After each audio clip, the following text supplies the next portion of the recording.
Alright, as promised, here's my spoiler review for Batman v Superman Dawn of Justice.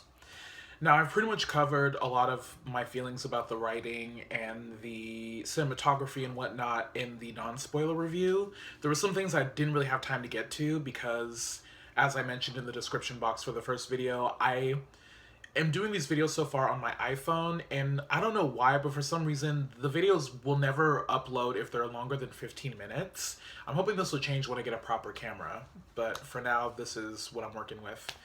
So, mostly I'll go into some of the spoilery character details of how I felt about the movie.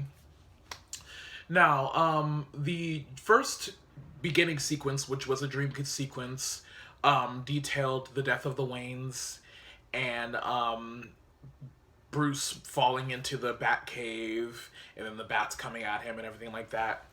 Now, this was all very, typical fashion. We've seen this so many times, and I remember thinking as soon as the we see the Waynes exiting the theater, I'm like, God damn it, do we need to see this again? Like, how many movies and shows and video games have I seen the Waynes get murdered? Like, I'm so sick of this. Like, I know what happened, and pretty much it's common knowledge anyway, even to people who aren't the biggest comic book fans, kind of know the death of the Wayne storyline and Bruce's origin. But what they did here that was different from that was that when the bats come at him after he falls into the cave, he slowly, they like start circling him, and then he slowly starts levitating up as if he's like flying, and that immediately was just, it just had me like, what? Huh? When it was revealed to be a dream, I was like, okay, I'm glad this wasn't reality, because that would have been lame. But at the same time, I'm like, what was the point of that? Like, I don't get it. And so the next dream sequence was also had to do with Batman. Actually, all the dream sequences were his. So I think the next one was when he was in the desert or in the ruins of like Metropolis because Superman had went evil and destroyed everything. You see like big things of lava going up into the air and shit, and there's like a big ass fight breaking out. You see the parademons from Apocalypse in the background. A lot of people didn't know that, which I mean, you're not supposed to. I feel like one thing that movies need to be able to do is not require the audience to do homework. In this case, it requires the audience to know what Apocalypse is, what parademons are, who Darkseid is. That's who was referred to, kind of teased at in the final part of the movie, dealing with Lex, when he's in prison.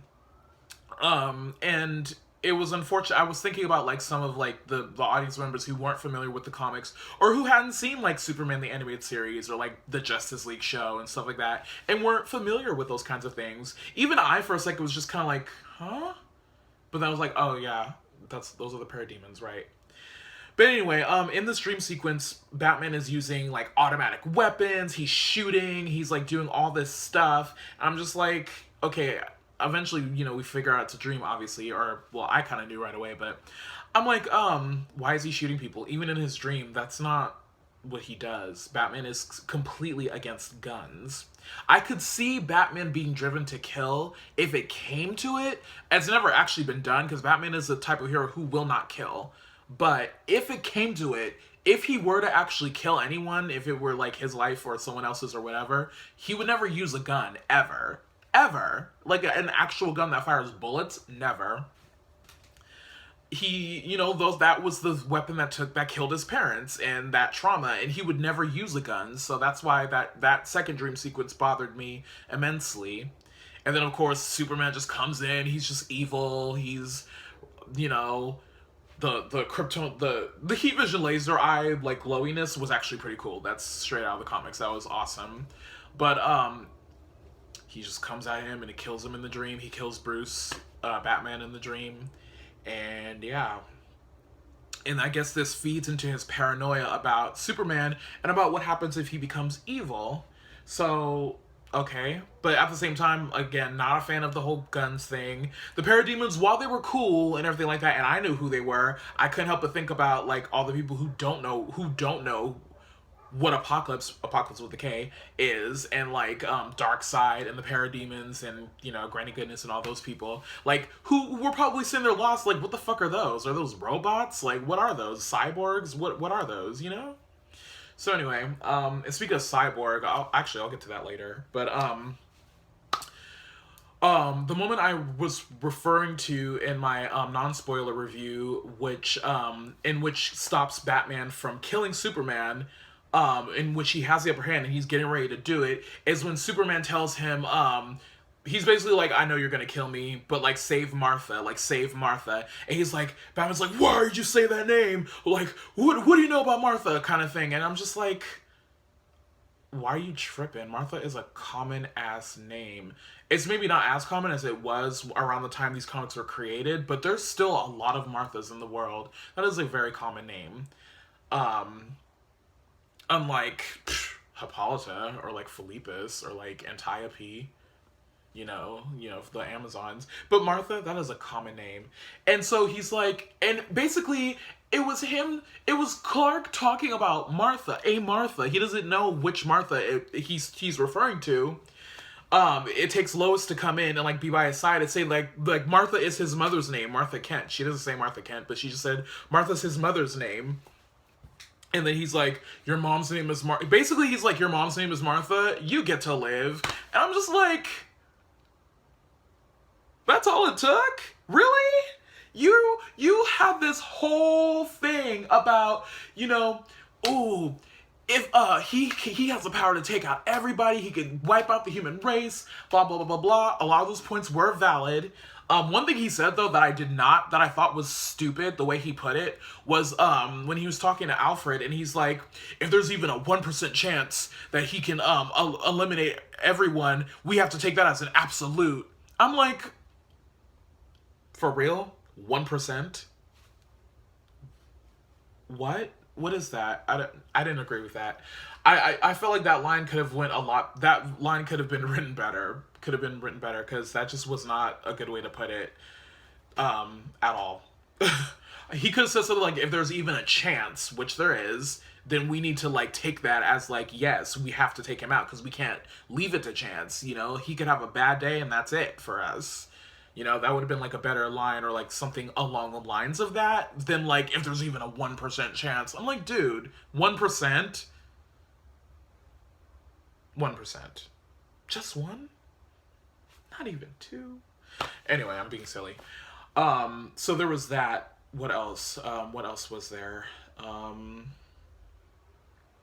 the positive side, because this movie wasn't a total no for me, there were some things that were kind of okay. And one of the things was the function, the party that Lex was hosting, in which Clark, Bruce, and Diana were all there in civilian outfits and like their civilian, personas. I thought that was a very nice touch to have this element of like the DC Trinity, not just as, their full costume, like, Superman, Batman, Wonder Woman, that we saw in the trailers. It was nice to see them here at this party as their civilian alter egos because they're not just one person, although a lot of people argue, who's the real person between Superman and Clark. I honestly always felt like it was Clark is the real person. Superman's just what he can do. And then with Batman and Bruce Wayne, I kind of lean more towards he actually is Batman, and when he's Bruce Wayne, at least that's how they played it in the animated series, and that's part of what made it awesome, was that when he's Batman, that's kind of who he is. Like, when he's Bruce, you can tell he's kind of like putting on, and he's like being hella like, playboy, like casual kind of person, like very jovial, fun-loving kind of guy, when that's not who he is, because when he's with Alfred and when he's like doing the things, he is Batman the whole time. Even when he's not in costume, it's in his voice. So Kevin Conroy is actually one of my favorite Batmans ever. He's definitely my favorite voice for Batman. But my favorite live action version of Batman, by far and away, Michael Keaton. And anybody else who has a problem with that, I respect your opinion, because we all have different opinions, but I like Michael Keaton. That's my fave. George Clooney was terrible. I'm sorry. He's handsome, but no, he was a terrible Bruce Wayne. He was a even worse Batman. Terrible. So okay, Superman. They didn't give him enough to do. The writing didn't give him enough opportunities. And I felt like Henry Cavill, maybe he understood that the movie and like the writers and everything like that were pretty much pandering to Batman. Like this was definitely like all about Batman. You know, at first Superman logically was like had the upper hand in the fight and everything like that, but Batman eventually gets the upper hand and he's at Batman's mercy. Batman was about to get him. He was about to get got by the Kryptonian ghost, but it took this Martha thing to save him, and that was stupid. And speaking of Martha, Martha Kent is kidnapped by Lex Luthor in this movie, which I didn't see coming. That was a nice little surprise. And I love what she said to Batman when he meets her, and when he said, "I'm a friend of your son's," and she said, "I figured." She said, "I figured the cape," and I thought that she handled that very well. Diane Lane delivered that line very well because it came across just the right way, you know. It could have been like too like, oh yeah, that's obvious to me kind of thing, like, you know, very like, you know, matter of fact, smart ass kind of way. Which, you know, they kind of go in that direction a lot with some of these characters to make them kind of edgier, you know, like the Mama Kent or like the Aunt May character. They might like do something so they could try to make them more edgier, you know, especially in like a darker tone. But with her, I like the way that she delivered the line here. Now, Diana, like I said before, amazing. Absolutely amazing. Her fight was great. I love the way she moved. It was very much like her in the comics. Very interesting, you know, warrior-like Amazonian movements and fighting skills, and the use of her sword and shield was awesome. I like that she used the lasso. I was very pumped for that. I'm like, yes, she's using the lasso. I love Wonder Woman. Whatchamacallit, not a fan of Darkseid, especially when he first came out and before we saw like the spikes. He looked like Abomination from Incredible Hulk. I'm like, why are we skipping back? First of all, like that came out I think in like 2009 or something like that, before Iron Man, I think. I'm like, why are we skipping backwards? And why are we skipping over to different comic territory? Like, what's going on here? But I was happy when the spikes came out eventually. And I kind of wanted to go a little bit more into Holly Hunter's character, the senator, the Kentucky senator, who was pretty much an antagonist for Lex, or like his enemy, you know, in the thing. She wasn't, they kind of trailered it as like she would be like mostly like coming for Superman and be like, yo, you gotta like follow our rules kind of thing. And she kind of did say that at first in the Capitol, but we see in the movie that she's actually more wary of Lex Luthor, and she's starting to see the evil in him. And so when we see what happens in the Capitol with the peach tea, because she said, oh, like you could piss in a jar and call it grandma's peach tea, but that doesn't mean I'm gonna drink it. And so when we see her in the Capitol, she's at first, you know, very much in control of what's going on, and she's very much competent in her job and everything like that. But then she sees the jar like on her side, and then she, you know, and it's yellow, and then she turns it and it says Granny's peach tea. The fear that she radiated, the terror in her eyes. When she tried to like keep going on and keep continuing, but she just couldn't.